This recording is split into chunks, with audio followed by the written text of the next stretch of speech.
على حكيم. اي واحد غيكون فرحان بعد حكيم نشوفه في التيران، علاش هادشي اللي كنا كنستناوه من علينا دابا 5 شهور. دونك فوالا نتمناو له التوفيق ان شاء الله. هذه ديما بغينا نشوفوا حكيم كبير وحكيم في التيران ومزيانه سورتو حتى على البطوله.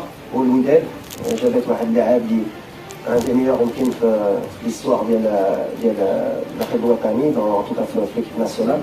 دونك سي مانيفيك. كنشوفوا رجعه ديال نورفين مرابط، عبد الحميد، كان بامون، كان بوطايب.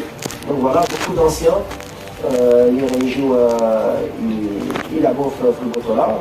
مزيان يحطوا ليكسبيرونس ديالهم اللاعبه ويفرجوا الجمهور ديالنا. دونك فوالا نتمناو دابا حكيم يلعب ويرجع في المستوى ديالو بحال اي مغربي يبغي له، ونتمنى له التوفيق ان شاء الله.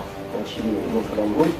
ثانيا في هذا التصريح للمدرب وليد الركراكي أكد أن إعجابه بأداء حكيم زياش لا زال قائما، وأن اللاعب سيبقى جزءا من خطة المنتخب المغربي المستقبلية خاصة في كأس العالم بأمريكا.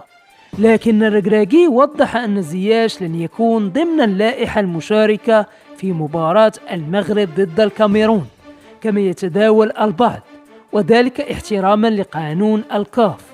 وفق قانون الاتحاد الإفريقي لكرة القدم لا يمكن لأي لاعب الانضمام بعد انطلاقة بطولة كأس إفريقيا إلا في حالة واحدة قبل بداية أي مباراة للمنتخب في دور المجموعات، وحصرا إذا كان اللاعب الذي يستبدل يعاني من إصابة خطيرة تمنعه من المشاركة في كامل البطولة.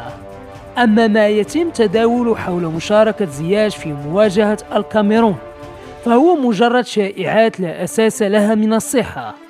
حكيم زياش سيكون حاضرا يوم الجمعة 9 يناير الساعة 8 مساء في المدرجات لمساندة المنتخب المغربي، ولكنه لن يشارك على أرضية الملعب. المنتخب المغربي يحتاج دعم الجماهير، وزياش سيكون دائما حاضرا بروحه مع الأسود سواء في المدرجات أو في المستقبل القريب على أرضية الملعب.